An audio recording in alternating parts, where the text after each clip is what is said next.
ফেসবুকে পোস্ট দেয়, ভাই আপনি ঠিক আছেন তো, আপনাকে তুলে নিয়ে যায় না তো, আপনারা বাইরে ফেলায় না তো, আমরা দুশ্চিন্তায় আছি।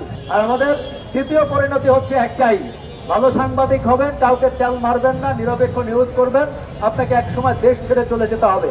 বিচারহীনতার সংস্কৃতি যত বাড়ছে, রাষ্ট্রের দুর্বলতা যত বেশি প্রকাশ পাচ্ছে, তত বেশি রাষ্ট্রে বিশৃঙ্খলা হচ্ছে এবং একের পর এক লাশ পড়ছে। সকল মিডিয়া সাক্ষী থাকেন, আমি আলী আসগর ইমন বলে গেলাম, এদেশে ভালো সাংবাদিক জন্মাবে না, যুগের পর যুগেও জন্মাবে না। বিশেষ করে যে ভাই ভালো সাংবাদিক হলে কি করতে হবে, আমি তাদেরকে বলি যে ভালো সাংবাদিক বাংলাদেশে হয়েও না। কারণ বাংলাদেশে ভালো সাংবাদিকের পরিণতি হয় দুইটা। এক নম্বর হচ্ছে যে কোনো মুহূর্তে, দিনে বা রাতে তুমি খুন হয়ে যাবা, তোমার পরিবার জানবেও না যে তুমি কিভাবে খুন হলা। এটাই হয় আমাদের সাংবাদিকদের প্রথম পরিণতি। আর আমাদের তৃতীয় পরিণতি হচ্ছে একটাই, ভালো সাংবাদিক হবেন, কাউকে তেল মারবেন না, নিরপেক্ষ নিউজ করবেন, আপনাকে একসময় দেশ ছেড়ে চলে যেতে হবে। আমাদের এই সাংবাদিকের শেষ ঠিকানা এই দুটাই, হয় আমাদেরকে মরে যেতে হবে এই দেশে, না হয় দেশ ছেড়ে চলে যেতে হবে। অথচ আমাদের রাষ্ট্র বারবার বলছে আমরা তাদের তৃতীয় স্তম্ভ, চতুর্থ স্তম্ভ, তাই না? আমাদের স্তম্ভগুলো ভেঙে পড়েছে কিভাবে দেখেন।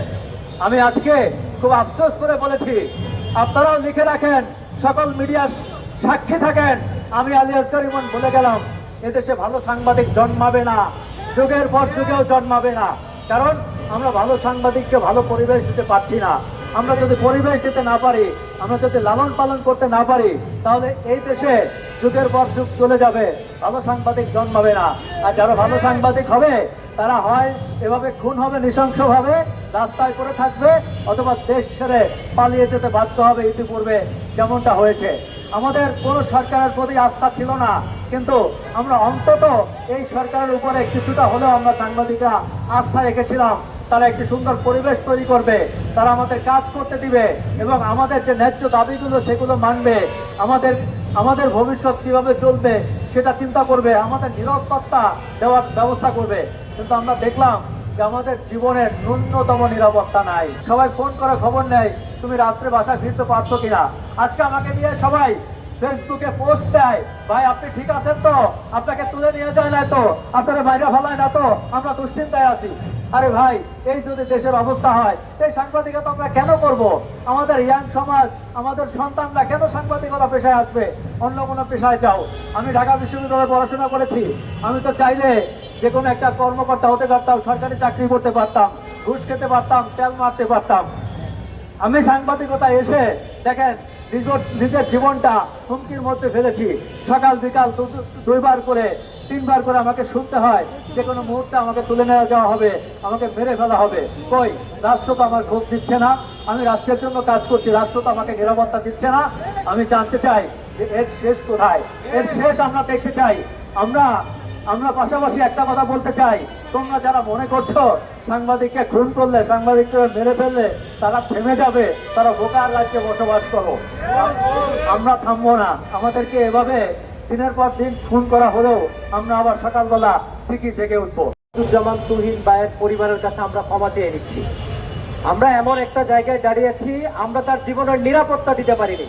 আমরা এমন একটা পেশায় কাজ করি যে পেশায় আমাদের সম্মানটুকু দেওয়া হয় না। আমরা এমন একটা পেশায় কাজ করি যেখানে সবাই আমাদের দিকে আঙুল তোলে। আমরা আসাদুজ্জামান তুহিন ভাইয়ের কাছে, তার পরিবারের কাছে ক্ষমা চেয়ে নিচ্ছি। বিচারহীনতার সংস্কৃতি যত বাড়ছে, রাষ্ট্রের দুর্বলতা যত বেশি প্রকাশ পাচ্ছে, তত বেশি রাষ্ট্রে বিশৃঙ্খলা হচ্ছে এবং একের পর এক লাশ পড়ছে। সাধারণ জনগণ তাদের জীবনের নিরাপত্তা নিয়ে যেমন ঝুঁকিতে আছে, সাংবাদিক যারা হচ্ছে মানুষের অবিচার, অন্যায় এবং রাষ্ট্রের অনিয়ম তুলে ধরে, যারা চাঁদাবাজির নিউজ করে, যারা রাষ্ট্রটাকে এগিয়ে নিতে চায়, তাদের জীবনের ঝুঁকি তত বাড়ছে। শুধু আসাদুজ্জামান তুহিন ভাই নয়, বাংলাদেশের প্রত্যেকটি জায়গায় একের পর এক গণমাধ্যম কর্মীদের উপর আঘাত আসছে। আমরা লক্ষ্য করছি রাষ্ট্র যেমন ব্যবস্থা নিচ্ছে না, আমাদের যারা অভিভাবক আছেন, যাদের দেখে আমরা এই পেশায় এসেছি, তারাও আমাদের কাছে এসে দাঁড়াচ্ছেন না। আমরা এই দুঃখের কথা কার কাছে বলবো? যারা আমাদের আগলে রাখার কথা, তারা আমাদের পক্ষে এখনো, আসাদুজ্জামান তুহিন ভাইয়ের পক্ষে এখনো পর্যন্ত কোনো বিবৃতি দেয় নাই। আমরা গণমাধ্যম কর্মীরা রাষ্ট্রের কাছে বিচার চাই। রাষ্ট্র কি আমাদের বিচার দিতে পারছে? রাষ্ট্র বলছে আমরা স্বাধীন গণমাধ্যমের নিশ্চয়তা দিচ্ছি, আমরা গণমাধ্যম কর্মীদের নিশ্চয়তা দিচ্ছি তারা স্বাধীনভাবে কাজ করবে। এই কি স্বাধীনতার চিহ্ন, যেখানে দুর্নীতি চাঁদাবাজদের নিয়ে কথা বলতে গিয়ে আমার ভাইকে জীবন দিতে হচ্ছে? আমরা এমন একটা রাষ্ট্র দেখতে চাই যেখানে গণমাধ্যম নয়, দেশের প্রত্যেকটি নাগরিকের নিরাপত্তা থাকবে।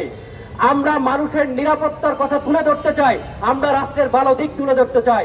অন্তর্বর্তী সরকার যখন ক্ষমতায় আসে, আজকে 1 বছর পূর্তি হয়েছে, আমরা চেয়েছিলাম, বিগত সময়ে হেলমেট বাহিনীর অত্যাচার দেখেছি, ক্ষমতাসীনদের অত্যাচার দেখেছি, আমরা ভেবেছিলাম একটি স্বাধীন গণমাধ্যম, একটি এমন রাষ্ট্র পাবো যেখানে গণমাধ্যম কর্মীরা স্বাধীনভাবে নিজেদের মতামত প্রকাশ করতে পারবে। রাষ্ট্রের কাছে দাবি জানাই, আসাদুজ্জামান তুহিন ভাইয়ের পরিবারের পাশে দাঁড়ান। আমাদের সিনিয়র যারা আছেন, আমাদের যারা প্রতিনিধিত্ব করেন, তাদের কাছে বলি আসাদুজ্জামান তুহিন ভাইয়ের পরিবারের পাশে দাঁড়ান, সাগর রুড়ি ভাইয়ের পরিবারের পাশে দাঁড়ান। আমরা দিন শেষে আমাদের গণমাধ্যমের নিশ্চয়তা চাই। রাষ্ট্রের চতুর্থ স্তম্ভ বলা হয় গণমাধ্যমকে, এর নিশ্চয়তা চাই, এর মর্যাদা চাই। আমরা শুধু আসাদুজ্জামান তুহিন ভাই নয়, দেশে যত হত্যাকাণ্ড হচ্ছে প্রত্যেকটি হত্যাকাণ্ডের বিচার চাই। আমরা স্বাধীনভাবে গণমাধ্যম কর্মীরা কাজ করতে চাই। আগামী দিন হবে গণমাধ্যম কর্মীরা স্বাধীনভাবে তাদের কাজ করতে পারবে। দেশের নাম্বার 1 ট্রেডিং অ্যাপ নিফটি ফার্স্টে পাচ্ছেন ট্রেডিং এর সব সুবিধা, dual এক্সটেন্স access, company analysis, portfolio তৈরি করা সহ আরও অনেক ইউনিক ফিচারের সাথে ট্রেড করতে ডাউনলোড করুন এক্ষুনি।